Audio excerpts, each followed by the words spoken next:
All right, so today we're going to be diving into Argentina's economy. Okay. And we're looking specifically at their new president, Javier Milei, Right. and all the kind of bold moves he's been making recently. Yeah. It's really interesting stuff. Yeah, so you sent over this academic paper that really digs into this situation. Yeah, I think this one really gets to the heart of it. And it's a pretty compelling read, so I'm excited to unpack it with you. Me too. Okay, so first things first, for our listeners out there, um, this paper talks about the global capitalist system being in crisis. Right. So what exactly does that mean? Yeah, well, I mean, it's something we hear a lot these days, right? Like, is it really that bad? Well, when you look around, it's kind of hard to deny things are a little shaky right now. Okay. I mean, we're seeing slow economic growth pretty much globally. Mm-hmm. There's even talk of a recession. Mm-hmm. And you've got like these big institutions like the International Monetary Fund expressing concern. Yeah, nobody really seems to know what's going to happen. It's true. And all of this makes things really unstable politically, too. And that's where these more extreme leaders come in, right? Exactly. Like we saw with Trump in the U.S., Mm-hmm. Bolsonaro in Brazil, Yeah.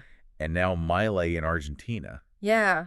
He really fits the mold. So the paper calls them ultra-right. Right. What does that even mean in terms of like actual economic policy? Well, it generally means they're all about putting their own country first. Like super nationalistic? Yeah, basically. And they tend to favor things like protectionist trade measures. So like tariffs and stuff. Exactly. And they often focus more on traditional social values, Interesting. which can sometimes mean they're not so keen on international cooperation or those big social welfare programs. I see. And in Argentina's case, all this global instability Right. on top of their own economic problems. Yeah, they've had a lot going on. Well, it created this perfect storm for someone like Milei to come in and grab power. And once he got into power, he's really gone all in on this idea of extractivism to try to fix the economy. Right. Can you explain that? What is that? Yeah, so extractivism, it's kind of like it sounds. Okay. It's basically selling off a country's most valuable assets to pay off its debt. And in Argentina's case, what are those assets? Oh man, they've got a lot. Okay. I mean, they're incredibly rich in natural resources. Give me some examples. Okay, well, they've got lithium, Which is huge right now. huge for batteries and all sorts of technology. Mm-hmm. And then there's oil, Okay. natural gas, you name it, they've got it. So Milei wants to just sell it all off. Well, his plan is to extract and export these resources on a massive scale. And that's how he's going to make money to fix the economy. Exactly. I mean, it sounds good in theory, right? Sure. But I'm sensing a but coming. Oh, yeah. This paper seems kind of wary of this approach. Well, yeah, and for good reason. Okay, why is that? Well, because while extractivism can give the economy a quick boost in the short term, Okay.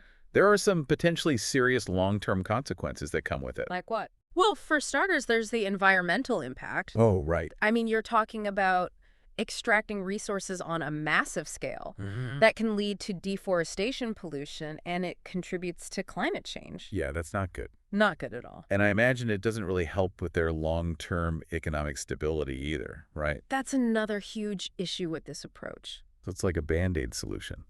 Pretty much. It's not actually fixing the problem. Exactly. They'd be putting all their eggs in one basket. And what about the people? Right. Like the everyday people living in Argentina, are they going to see any benefit from all of this? Yeah, that's another major concern that the paper raises. Uh, You know, a lot of times the profits from these industries don't actually trickle down to the average person. So who does it go to? Well, you often see big corporations and obviously the folks at the top benefiting. But not the people who actually need it. Sadly, no. And of course, we have to talk about the elephant in the room, Argentina's massive debt. Right, that's the big one.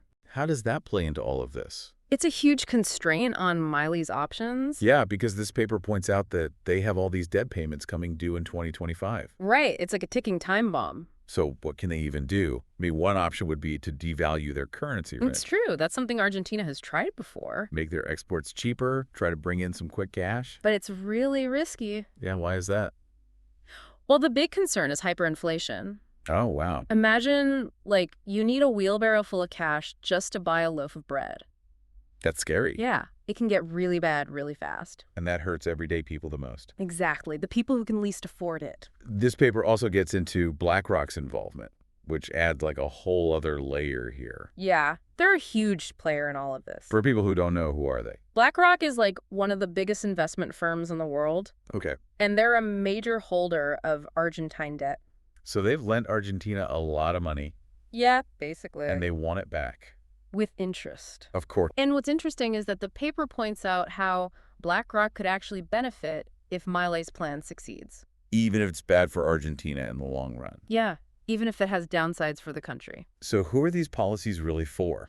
That's the question, isn't it? It's a lot to wrap your head around. It really is. Okay, so we've got this debt crisis, we've got these powerful players, and then you bring in China.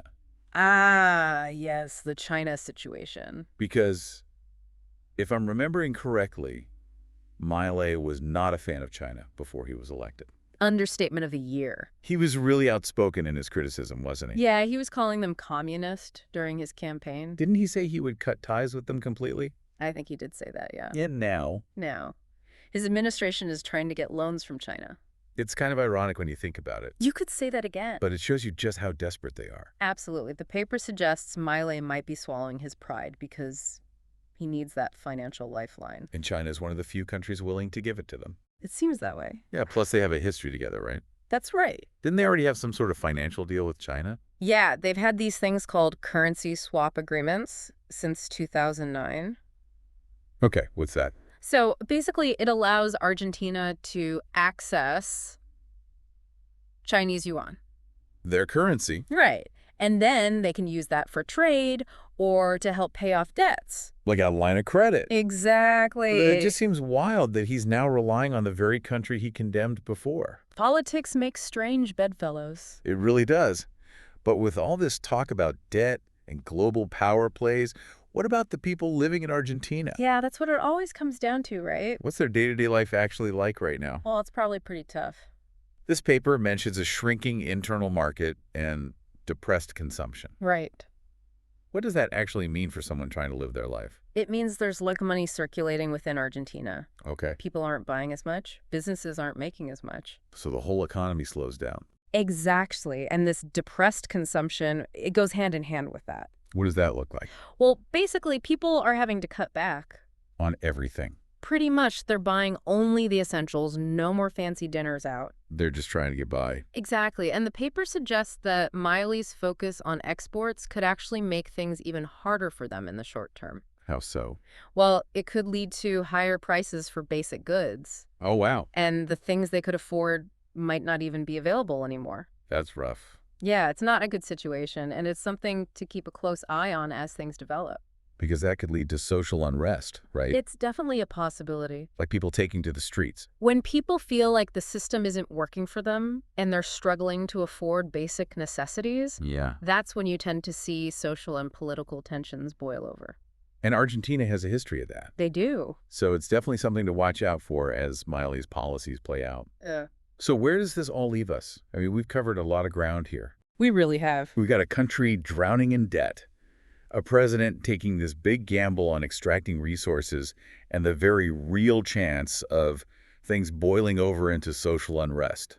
It's a lot. It really is. So for our listener, trying to make sense of it all, what are the key takeaways here?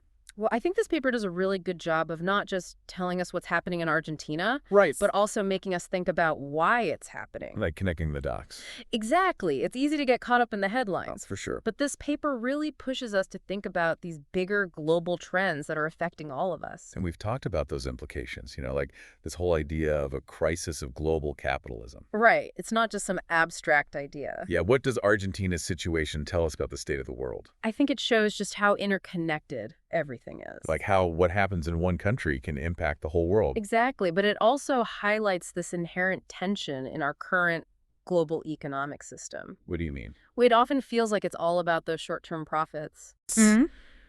Just extract as much as you can, as quickly as you can. And it's not really sustainable. Exactly. And it Yeah. often comes at the expense of the well-being of everyday people. So if Argentina is like this example, this microcosm of these bigger global challenges, what are we supposed to do? What's the answer? That's the million-dollar question, isn't it? Yeah, it feels like there are no easy answers. Well, and there aren't any easy answers, but I think this deep dive has hopefully given you The knowledge to at least start asking the right questions. What kind of questions? Well, questions about where your own country fits into all of this. Okay. Who benefits from the way things are currently structured? Right. And what kind of future we're all headed towards. It's a lot to think about. It really is, but these are important conversations to have. Because the choices that countries like Argentina are making today are going to have ripple effects for years to come. Absolutely. This is going to impact all of us. So this isn't just about Argentina. No, it's about all of us. It's a call to action, though. I think so. We can't just sit back and watch this unfold. We need to be informed. We need to be engaged citizens. In our own countries and globally. Exactly, because at the end of the day, knowledge is power. I like that. The more you understand these complex issues, the better equipped you'll be to have these conversations, to make informed choices, to push for a better future. To push for a more equitable and sustainable world. Absolutely. Well said. Well, it seems like we've reached the end of our deep dive, but it feels less like an ending and more like a beginning. I agree. We've given everyone a lot to think about. A lot to unpack. And we hope this inspires you to keep learning, to keep asking those questions. And to stay engaged. Until next time.